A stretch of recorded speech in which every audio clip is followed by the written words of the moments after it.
Yeay. Oke, teman-teman semua yang biar ini jadi pengetahuan yang luas, boleh dirangkum, isi yang juga boleh. Dan ya, selamat menyaksikan. Nah, teman-teman semua, tadi yang udah aku bahas, aku bakal bahas dua materi hari ini. Apa itu tentang tadi? Aku ingat lagi tentang Imlek dan Cap Gome. Ya, pertama kita bakal bahas tentang Imlek dulu, poin pertamanya, baru bahas tentang Cap Gome ya, poin keduanya. Nah, sebelumnya, ini aku mau tanya secara umum aja tentang Imlek dan Cap Gome. Kalian tahunya apa sih mereka itu? Karena kan hari ini tuh aku bakal nyediain PPT nih, biar jadi lebih apa ya, pengetahuannya tuh jadi lebih luas, biar nggak itu aja. Kan karena orang-orang tuh kalau misalnya Imlek dan Cap Gome pasti kan udah asing, jadi pasti juga udah tahu. Cuman pasti kayak ada beberapa orang yang tahunya hanya beberapa aja gitu, nggak tahu sejarahnya dan lain-lain. Nah, di sini tuh aku bakal bahas, ya tonton aja nanti. Tapi sebelumnya aku mau tanya-tanya dulu lagi nih, kayak balik lagi ya, kita skip ya tadi, kita balik lagi. Aku mau tanya, pengetahuan kalian soal Imlek dan Cap Gome itu apa sih? Ya benar banget, kayak orang-orang yang biasanya kan Imlek itu identik dengan warna merah ya, orang-orang biasanya pakai baju merah, terus juga suka ngadain pagelaran kayak tontonan barongsai gitu guys. Nah iya itu benar banget, jadi emang beberapa orang biasanya menyewa barongsai gitu, dan di konten juga banyak pasti ada barongsai di pertunjukan, dan ya kalau kalian nyaksiin di tempat-tempat kayak gitu. Nah terus juga ada yang bilang kalau Imlek ini yang biasanya kalau misalnya udah mau deket bulan Imlek nih pasti hujan terus kak, soalnya kan Imlek ini identik dengan bulan hujan gitu ya. Itu juga termasuk makan-makan, ya benar, banyak pasti kalian juga punya teman atau saudara atau tetangga yang punya keturunan Tionghoa, terus pas mereka lagi Chinese New Year mereka makan gitu kan, juga bisa teman-teman melihat oh iya mereka tuh berarti kalau lagi Chinese New Year makan ya. Nah ya kayak gitu. Terus juga bagi-bagi angpau, nah pasti udah nggak salah cuma bagi angpau ini guys. Bagi angpau itu udah sangat benar-benar identik ya, karena banyak banget pasti orang-orang tuh ya ibaratkan kita ya kayak lebaran bagi-bagi THR, pasti kan habis itu bikin status, bikin snapgram, bikin apa gitu kan, THR hari ini udah segini gitu, angpau aku udah segini. Nah kayak gitulah. Oke kita skip sampai di situ. Nah sebelumnya nih itu semua tuh udah benar. Nah kalau boleh tahu nih Imlek itu biasanya dirayainnya sama siapa aja sih kak? Karena masih banyak orang-orang yang salah banget ngertiin Imlek ini. Jadi banyak banget nih ya, setelah beberapa artikel, beberapa orang yang aku lihat kayak mereka tuh bikin video atau komentar di beberapa orang-orang yang ngerayain Chinese New Year gitu, terus mereka apa sih ngerayain tahun baru Imlek, terus mereka tuh bikin video. Nah terus ada yang komen tuh kayak misalnya di TikTok, di Instagram itu banyak banget tuh ngeliat komen-komennya kayak lo kan Islam, kok lo ngerayain ini sih? Nah masih banyak banget yang kayak gitu, kayak begitu. Nah sebelumnya diingat lagi, Imlek dan Cap Gome ini sebelumnya adalah kayak satu kelompok dalam dua anggota. Jadi beda orang, cuman beda tradisi, cuman dalam satu kelompok. Jadi Imlek dan Cap Gome ini juga perayaannya sangat dekat banget. Jadi 2 minggu setelah Imlek itu Cap Gome. Nah Cap Gome ini juga disebutnya sebagai perayaan akhir penutup dari Imlek. Nah sebelumnya nih Imlek tadi kita skip lagi, kita bahas lagi ke yang Imlek tadi. Nah Imlek tadi itu banyak yang bilang orang Islam tuh nggak boleh. Sebelumnya perlu diingat Imlek itu aja artinya adalah tahun baru Chinese, jadi tahun baru Cina. Nah jadi itu tuh hanya sekitar tahun baru terlepas dari agamanya. Jadi siapapun orangnya, kalau dia emang punya keluarga keturunan Tionghoa atau keturunan Chinese, itu bisa ngerayain Imlek ini atau Chinese New Year. Ya bisa ngerayain tahun baru Imlek ini. Jadi terlepas dari agamanya semua orang boleh ya, perlu diingat. Terus juga kedua ada poin kedua, ada juga masih orang yang salah banget. Jadi lu kan tinggalnya di Indonesia, lu kan tinggalnya di Bogor, tapi kok lo ngerayain Chinese New Year atau lo kok ngerayain tahun baru Imlek atau Imlekan, kok gitu sih? Emang Imlek itu apa sih? Nah perlu diingat sekali lagi, Imlek itu yang merayakan boleh siapa saja dengan keturunan Tionghoa atau Cina. Jadi siapapun keluarga apapun itu agamanya, tapi kalau dia punya keturunan Tionghoa atau Cina, itu biasanya mereka melakukan tradisi Imlek. Jadi mereka juga bisa merayakan Imlek dan dimanapun tempat tinggalnya, di negara manapun, karena orang China sendiri sudah terkenal adalah orang dengan penduduk terbanyak. Jadi emang orang-orangnya menyebar, walaupun dia orang Cina pindah ke Indonesia terus beranak cucu cicit di sini, ya dia juga boleh ngerayain itu Imlek, Chinese New Year ini juga boleh, gak harus orang di negara Cina sendiri. Jadi walaupun di Indonesia itu boleh, karena orang Cina ini emang menyebar di berbagai negara. Begitupun dengan orang Indonesia, sekarang kan banyak banget tuh kayak menyebar kan, merantau di TKI, TKW gitu. Nah oke. Jadi tadi udah cukup ya pengetahuannya. Jadi perlu diingat Imlek boleh dirayakan oleh siapapun terlepas dari agamanya, dan Imlek itu boleh dirayakan oleh orang manapun terlepas dari tempat tinggal dan negaranya. Nah, untuk itu lebih lengkapnya langsung aja ditonton videonya, video selanjutnya. Guys, di video berikutnya sebelumnya masuk ke PowerPoint nih, karena aku udah bilang aku bakal sediain PowerPoint, aku bakal bacain apa sih, nah tontonin kalian semua PowerPoint aku. Nah tapi guys, karena PowerPoint ini kan kayak artikel yang kita ambil dari Google yang udah kita rangkum. Nah tapi kadang tuh artikelnya kan juga masih sulit dimengerti. Jadi nanti aku tuh nggak bakal bacain lagi dalamnya PowerPoint aku, tapi aku bakal bacain isi maksud ringkasan dari PowerPoint aku. Jadi rangkuman dari PowerPoint aku sendiri. Jadi aku nggak bakal bacain yang kayak isi PowerPointnya misalnya kayaknya sebenarnya dirayakan tahun segini gini. Enggak, tapi maksudnya aja. Jadi gitu.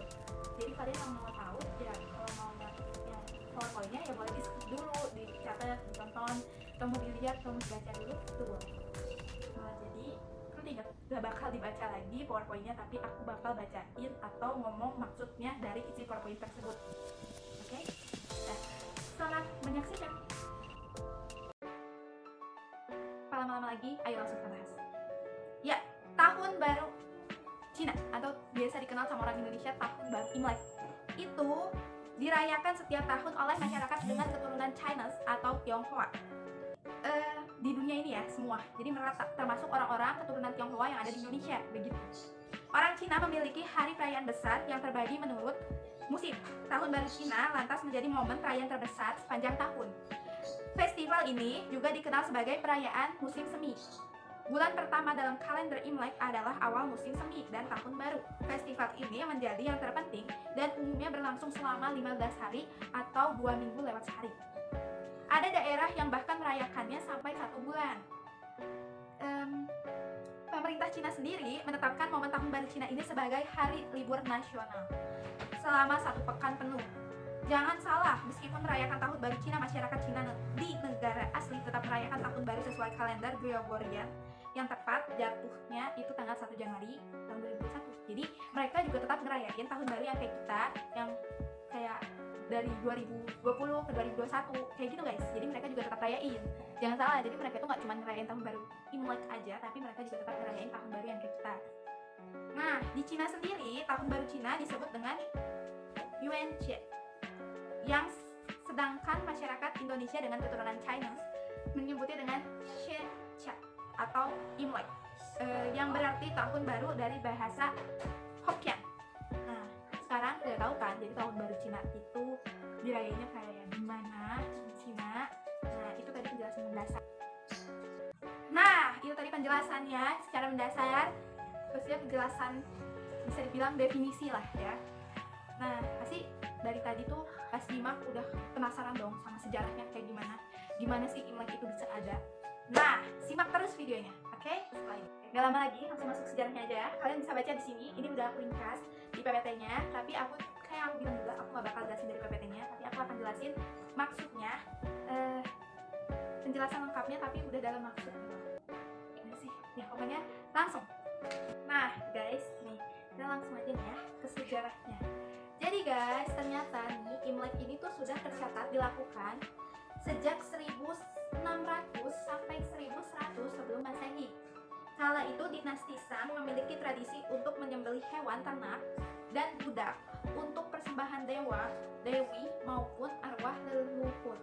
Sejak 221 sebelum Masehi, perbudakan dihapuskan, tetapi tradisi sembahyang dewa dan dewi serta arwah leluhur masih terus dilakukan hingga saat ini. Kebiasaan-kebiasaan yang biasa dilakukan sebelum Imlek adalah membersihkan rumah dan makan bersama keluarga besar malam sebelum Imlek. Hari perayaan Imlek menjadi ajang silaturahmi sekaligus berbagi rezeki. Biasanya yang sudah menikah yang boleh memberikan angpau alias amplop merah berisi uang kepada yang belum menikah. Hari kedua, ketujuh, dan kesembilan, perayaan Imlek biasanya menjadi hari khusus beribadah bagi umat Konghucu, Taoisme atau Buddha. Namun, tradisi beribadah dapat dilakukan sesuai jadwal tempat peribadatan masing-masing. Jadi, tahun baru Cina ini nggak serentak gitu loh. Jadi, mereka juga dilakukan sesuai jadwal tempat peribadahan masing-masing. Jadi, ada jadwalnya. Sama gitu. dong Imlek ini awal mulanya gimana, terjadinya sebelum itunya gimana. Untuk lebih lengkapnya lagi boleh dibaca PPT di sebelah di samping. Ini tadi aku jelasin maksudnya. Jadi ini aku sebenarnya ngambil dua sudut pandang teori. Jadi biar nggak penuh banget PPT-nya juga dan nggak penjelasannya juga nggak terlalu banyak. Jadi bisa didengar dan bisa dilihat. Nah, sama maksudnya sama, cuman di PPT itu lebih ringkas dan agak lebih panjang. Cuman yang ini lebih singkat dan padat dan jelas gitu.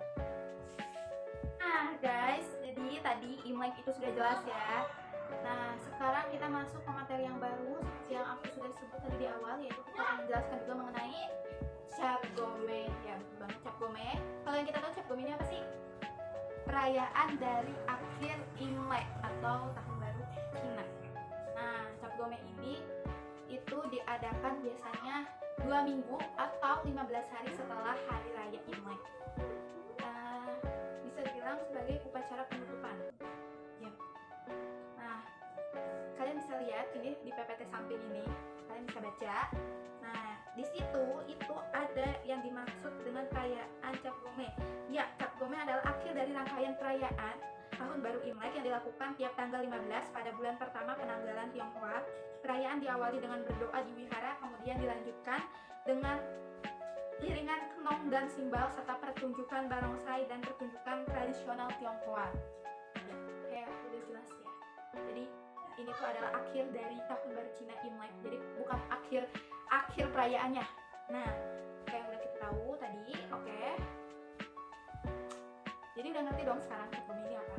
Karena sudah jelas Cap Gome itu tadi apa, pasti udah nggak sabar lagi atau nggak penasaran lagi apa sih sejarahnya Cap Gome atau terus kayak gimana sih Cap Gome. Nah kita akan bahas setelah ini, jadi simak terus videonya sampai akhir. Nah guys, oke, kita masuk ke sejarahnya. Kalian bisa lihat PPT di samping dan silahkan dibaca. Jadi perayaan Cap Gome semula digelar sebagai hari penghormatan kepada dewa Tai Yi, atau tulisannya tuh THAI yang dianggap sebagai dewa tertinggi di langit oleh dinasti Han.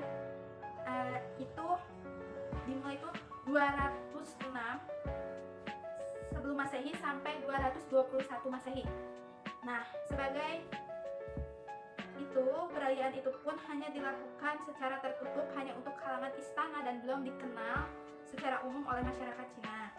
Jadi perayaan ini awalnya itu cuma dirayain oleh orang-orang dengan keturunan kerajaan, yang orang-orang yang tinggal di sana pada zaman itu. Nah, dan gak dikenalin ke masyarakat, jadi belum tahu tuh pada saat itu. Nah, baru ketika pada pemerintahan dinasti Han berakhir, perayaan ini menjadi lebih terbuka pada umum. Nah, disitulah perayaan Cap Gome ini lebih dikenal secara masyarakat. Jadi semua orang dengan keturunan Tionghoa yang ada di manapun di dunia ini semuanya tahu tentang Cap Gome setelah dinasti Han itu. Karena pada saat dinasti Han, pengajaran atau tradisi itu mulai terbuka untuk semua kalangan di negara tersebut. Nah, jadi semuanya tahu tentang perayaan ini. Jadi gak hanya yang awalnya cuma buat masyarakat kerajaan atau orang-orang kerajaan, orang-orang di sana, sekarang tuh udah meluas ke masyarakat umum. Jadi sekarang kalau mau lebih jelasnya lagi, silahkan dibaca PPT-nya, disimak. Aku hanya menjelaskan secara ringkas. Oke. Nah, oke guys. Jadi karena materinya sudah selesai, sudah beres, sudah habis aku bahas, sudah tidak lagi yang ingin aku sampaikan, dan kita sudah sampai di penghujung waktu. Jadi aku ucapkan terima kasih untuk teman-teman semua yang sudah simak video sampai akhir. Semoga bisa menjadi manfaat, referensi, ilmu buat teman-teman semua. Jangan lupa lagi, aku ingetin untuk di like, di komen, di subscribe, di share ke teman-teman semua biar jadi ilmu yang bermanfaat dan berguna untuk teman-teman semua. Biar kita tuh pemikirannya tuh open minded lagi gitu, lebih terbuka lagi, lebih banyak lagi pengetahuannya. Semoga bisa diambil pembelajarannya yang positif tadi yang sudah aku jelaskan.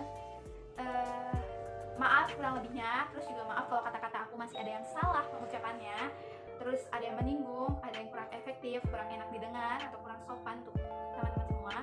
Maaf sekali, tapi terima kasih karena sudah simak videonya sampai akhir. Terima kasih buat kalian semua yang sudah mau mendengarkan penjelasan tentang Imlek dan Cap Gome ini sampai akhir. Maaf kurang lebihnya dengan video aku karena masih agak sedikit kelup gitu, kayak agak sedikit terkendala gitu. Soalnya ini adalah video kedua aku di YouTube, jadi masih kayak kurang pede sebenarnya. tapi harus pede. Semoga penjelasan saya dapat dimengerti, ambil positifnya, buang negatifnya. Makasih lagi.